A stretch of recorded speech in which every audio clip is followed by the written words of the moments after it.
নমস্কার দর্শক বন্ধু, আমি সুরজিৎ ব্যানার্জি আরও একবার আপনাদের কাছে উপস্থিত হলাম আমার নতুন ইউটিউব চ্যানেল অ্যাস্ট্রো সুরজিৎ নিয়ে। অবশ্যই আপনাদের জন্য আমি বিভিন্ন রকম তথ্য সংগ্রহ করে নিয়ে আসি এবং আপনারা দীর্ঘদিন ধরে আমাকে চেনেন, জানেন আমি বাস্তব জ্ঞান সম্মত একটা ব্যক্তি, যে আপনাদের সামনে বাস্তবে যে ঘটনাগুলো ঘটা সম্ভব তার পরিপ্রেক্ষিতেই আপনাদের সামনে উপস্থাপন করার চেষ্টা করি। আপনাদের অনেক ভালোবাসা আশীর্বাদ আমি পাই, তার জন্য আমি কৃতার্থ, ধন্য। আবারও ধন্যবাদ জ্ঞাপন করি। আমার এই অ্যাস্ট্রো সুরজিৎ নতুন ইউটিউব চ্যানেলটি সাবস্ক্রাইব করে, শেয়ার করে, লাইক করে আমার সঙ্গে থাকুন। আশীর্বাদের হাত আমার মাথায় যেমন রেখেছেন দীর্ঘদিন ধরে, এখনও চাইব আপনারা ভালোবাসবেন এবং আপনারা আশীর্বাদের হাত মাথার উপর রাখবেন। অনেকের কোয়ারিজ থাকে যে আমার বাড়িতে কি কি ঠাকুর রাখব, কোনগুলো রাখা যেতে পারে আমার বাড়ির সিংহাসনে, বা কেন রাখবো, এই ধরনের কোয়েশ্চেন আমার কাছে প্রায়শই আসে। মানুষ আমার চেম্বারে যখন আসে তারা এই সমস্ত কোয়েশ্চেন করে।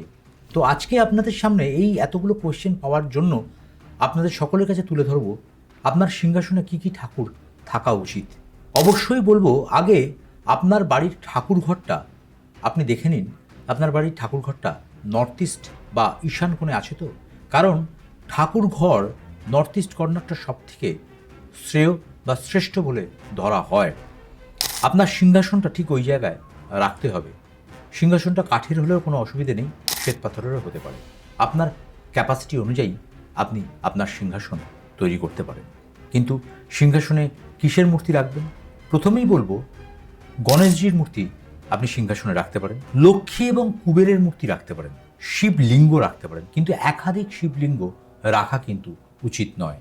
আপনি কিন্তু একের অধিক শিবলিঙ্গ আপনার সিংহাসনে রাখবেন না। রাধাকৃষ্ণের পট বা পিকচার বা রাধাকৃষ্ণের মূর্তি রাখতে পারেন। শালগ্রাম শিলা বা বিষ্ণুর রূপ অনুযায়ী কোনো মূর্তি বা ছবি আপনি আপনার সিংহাসনে রাখতে পারেন।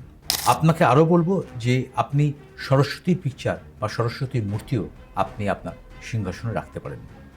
অনেকেই আমরা সিংহাসনে বিভিন্ন রকম ঠাকুর রাখি, কোনো উগ্র মূর্তি, উগ্র কালী মূর্তি আপনি আপনার সিংহাসনে রাখবেন না। সম্পর্ক হানি হবে, আপনার পারিবারিক সমস্যা তৈরি করে দেবে। আমরা অনেকেই গণেশের নটরাজ মূর্তি রাখি, মা দুর্গার নটরাজ মূর্তি রাখি, অনেকেই দুর্গার কালীর মূর্তি রাখি, নটরাজ মূর্তি, কালীর শান্তরূপের মূর্তি আপনি রাখতে পারেন। এবং সেই মূর্তির সাইজ নিয়েও অনেকের কাছে কিন্তু কনফিউশন আছে। 3 থেকে 6 ইঞ্চির মধ্যে আপনি মূর্তি রাখতে পারেন, 3 থেকে 6 ইঞ্চির মধ্যে আপনি মূর্তি রাখতে পারেন। এর বেশি সাইজের মূর্তি কিন্তু বাড়িতে রাখা উচিত নয়, কারণ এর বড় সাইজের মূর্তি হলে আপনাকে প্রতিদিন তাকে ভোগ নিবেদন করতে হবে, যেটা শাস্ত্রে লেখা আছে বা আমার গুরুদেবের কাছ থেকে যেটুকুন শিক্ষা সেইটুকুন নিয়ে আপনাদের কাছে বলছি। সুতরাং বাড়িতে ছোট পাম সাইজের মূর্তি, এই পাম সাইজের মূর্তি রাখার চেষ্টা করুন। এবং অবশ্যই বলবো কেন রাখবেন, কারণ গণেশ আপনাদের বাড়িতে সমস্ত বিঘ্নহর্তা এবং আপনার সুখ সমৃদ্ধি জ্ঞানের কারক গণেশ মূর্তি বা গণেশের ছবি। এবং সমস্ত পুজোর অগ্রজ পুজো যেটা হয়, গণেশ পুজো হয়। সুতরাং ওং গাং গণেশায় নমঃ সিদ্ধিদাতা, এই সিদ্ধিদাতা গণেশের, বিঘ্নহর্তা গণেশের মূর্তি প্রথমে রাখা উচিত। তারপরে কি রাখবেন? লক্ষ্মী কুবেরের মূর্তি বা ছবিও আপনার রাখতে পারেন। এটি ধন সম্পত্তি বৃদ্ধি করে। ওং অষ্টলক্ষ্মী চ বিদ্মহে ভাগ্যলক্ষ্মী চ ধীমহি তন্নো লক্ষ্মী প্রচোদয়াৎ। ওং নারায়ণায় বিদ্মহে ভুবনেশ্বরী দেবী ধীমহি তন্নো লক্ষ্মী প্রচোদয়াৎ। মন্ত্র পাঠ করতে পারেন। মন্ত্রগুলো আমি বলার চেষ্টা করছি, যদি সম্ভব হয় করবেন। শিবের লিঙ্গ রাখতে পারেন, একাধিক শিবলিঙ্গ বাড়িতে কিন্তু রাখবেন না। শিব কিন্তু ধ্যানের প্রতীক, শিব আপনার ধৈর্যের প্রতীক এবং অনন্ত বিশ্বাসের প্রতীক। এই শিব আপনার মধ্যে বাড়িতে শিবলিঙ্গ পূজা পদ্ধতির মাধ্যমে আপনি আপনার জীবনের ধৈর্য শক্তিকে বৃদ্ধি করতে পারেন, আপনার মধ্যে ঐশ্বরিক ক্ষমতা বা স্পিরিচুয়ালিটির পাওয়ার বাড়াতে পারেন, কারণ শিবই তন্ত্রশাস্ত্রের সৃষ্টিকর্তা। ওং নমঃ শিবায়। নমো হস্ত স্থানভূতায় জ্যোতির্লিঙ্গ মৃতান্নয়ে চতুর্মূর্তি বাপুশ্ছায়া ভাতিস্তঙ্গায় সম্ভবে। শিবজির মন্ত্র রাখতে পারেন শিবজিকে। রাধাকৃষ্ণের মূর্তি বা পিকচার বা পট আপনি রাখতে পারেন। রাধাকৃষ্ণ প্রেম, ভালোবাসা, আপনার স্বপ্ন পূরণ, আপনার সৌন্দর্য, আপনার মাদকতা, আপনার রোম্যান্টিসিজম, এগুলোর আইডেন্টিফিকেশন দেয়। তারা রাধাকৃষ্ণের মূর্তিও রাখতে পারেন।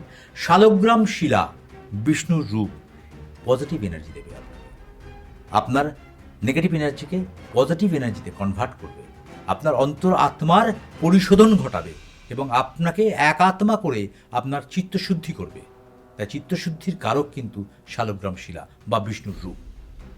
অবশ্যই বলবো মূর্তিগুলো তামার হতে পারে, অষ্টধাতুর হতে পারে, মাটির হতে পারে, পাথরের হতে পারে। প্লাস্টার অফ প্যারিসের মূর্তি বা প্লাস্টিকের মূর্তি বাড়িতে রাখবেন না, সিংহাসনে তো কখনোই নয়। নেগেটিভ এনার্জি এবং আপনার বাড়িতে প্রবলেম তৈরি করে দেবে, সম্পর্ক থেকে অর্থনৈতিক পরিকাঠামোর জায়গা সমস্যা তৈরি করে দেবে। আপনাকে মানতে হবে এবং জানতে হবে, তবেই রাখুন, না হলে ভক্তি মনে রাখুন। তার সঙ্গে সঙ্গে বলবো যে কোনো শান্ত মূর্তির ছবি বা শান্ত মূর্তির পট আপনি বাড়িতে রাখবেন। উগ্র মূর্তি বা উগ্র পট কখনোই লাগাবেন না। সবসময় মাথায় রাখবেন বাথরুমের দেয়ালে বা আপনার যেখানে আবর্জনা রয়েছে সেই সমস্ত দেয়ালে, জুতোর র্যাকের নিচে, সিঁড়ির তলায় কখনোই ঠাকুরের সিংহাসন বা ঠাকুরের ছবি বা ঠাকুরের মূর্তি রাখবেন না। পুরোপুরি নেগেটিভ হয়ে যাবে, পুরো বাস্তুদোষের শিকার হয়ে যাবেন। হঠাৎ করে কী বিপত্তি যে জীবনে ঘটে যাবে সেটা কল্পনাও করতে পারবেন না, কিন্তু আপনারা বুঝতে পারবেন না কী কারণে এই বিপত্তিটা ঘটলো। কারণ সামান্যতম একটা জিনিস আপনার জীবনে কিন্তু দুর্ভোগ ডেকে আনতে পারে। সুতরাং অযাচিতভাবে দুর্ভোগ ডেকে আনবেন না। আমি যেরকমভাবে বলছি, অবশ্যই আপনি কোনো মানুষের সঙ্গে সাক্ষাৎ করুন, যোগাযোগ করুন এবং আপনি প্রপার দৃষ্টিভঙ্গিতে আপনার বাড়িতে সিংহাসন বা ঠাকুর স্থাপন করুন। কারণ বাস্তুর মধ্যে যে পজিটিভ এনার্জি আছে, সেই পজিটিভ এনার্জিগুলোকে নেগেটিভ করতে দেওয়া যাবে না। কারণ ক্ষিতি, অপতেজ, মরুদ, বোম, এই পাঁচটা যে এলিমেন্ট রয়েছে বাস্তুর মধ্যে, ঠাকুরও কিন্তু একটা কানেক্টিভিটি রাখে। সুতরাং আপনার বাড়ির নর্থ ইস্ট ডাইরেকশন যদি এফেক্ট হয়ে যায়, আপনার বাড়িতে নর্থ ইস্ট ডাইরেকশন বা আপনি যেখানে ঠাকুর রাখলেন সেই জায়গাটা যদি ঠিকঠাক না হয়, বা ঠাকুরের মূর্তি আপনার বাড়িতে সিংহাসনের মধ্যে ভেঙে গেছে, ফেটে গেছে, উই পোকায় আপনার ঠাকুরের ছবি খেয়ে নিয়েছে, মারাত্মকভাবে নেগেটিভ এনার্জি আপনার বাড়িতে কিন্তু তৈরি হয়ে যাবে। আপনি শত চেষ্টা করলেও সেই নেগেটিভ এনার্জিকে কিন্তু দূর করতে পারবেন না। সুতরাং সেই স্পট বা সেই ছবি যাতে উই খেয়ে নিয়েছে বা নষ্ট হয়ে গেছে, সিংহাসনে রাখবেন না। ভেঙে যাওয়া মূর্তি, আঙুল ভেঙে গেছে, ফেভিকুইক দিয়ে জুড়ে দিয়েছেন, রাখবেন না। সেটা নিয়ে গিয়ে গঙ্গায় বিসর্জন করে দিন। একাধিক শিবলিঙ্গ থাকলে কোনো মন্দিরে সেটা দান করে দিন। আমি বলছি করে দেখুন, ভালো থাকবেন। অবশ্যই ভালো থাকতে হবে, কারণ আমি এই দীর্ঘদিনের জার্নিতে আমি দেখেছি মানুষের আপস অ্যান্ড ডাউন। কোটিপতি হতে দেখেছি, আবার কোটিপতি থেকে একদম জিরো হয়ে যেতে দেখেছি। সামান্য সামান্য ভুল আমরা জীবনে করে ফেলি, নিজের অজান্তে করে ফেলি, আর সেই ভুলের প্রায়শ্চিত্ত আমাদের গোটা পরিবারকে ভুগতে হয়। সুতরাং ভুল করবেন না। যতখানি জানেন বা যতখানি করা যায় সেটুকুনি করুন।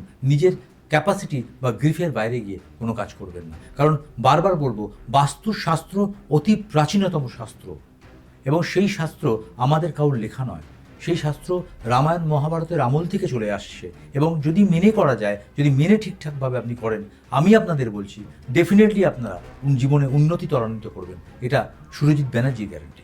শুধু বিশ্বাস আপনাকে রাখতে হবে, কারণ এই বিজ্ঞানটা একটা অকাল সায়েন্স, অফবিট প্রফেশন, এবং এই অকাল সায়েন্সের ওপর ভিত্তি করে কিন্তু অনেকেই বিশ্বাস করছেন, বিশ্বাস করেন, আপনারাও করবেন।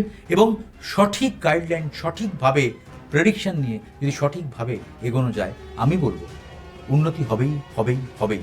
কিন্তু আপনাকে প্রপার টাইমে করতে হবে, ঠিক সময়ে ঠিক টাইমে আপনি যদি করেন, আপনি রেজাল্ট পাবেন। তাই বারবার বলবো, বাড়িতে ঠাকুর নিয়ে যাদের কোয়ারিজ ছিল, এই ভিডিওটি পুরোটি শুনুন, দেখুন, জানুন এবং সাবস্ক্রাইব, শেয়ার করে আমার সঙ্গে থাকুন এবং আমাকে আশীর্বাদ করুন, যাতে আমি জীবনযুদ্ধে এগোতে পারি এবং আপনাদের সকলের জন্য কিছু কাজ করতে পারি। ডেফিনেটলি করব, চেষ্টা তো আমার রয়েছে, শুধু আপনাদের ভালোবাসা চাই। ভালো থাকুন, সুস্থ থাকুন। জয় মা তারা, জয় বামদেব, জয় মা তারা। নমস্কার।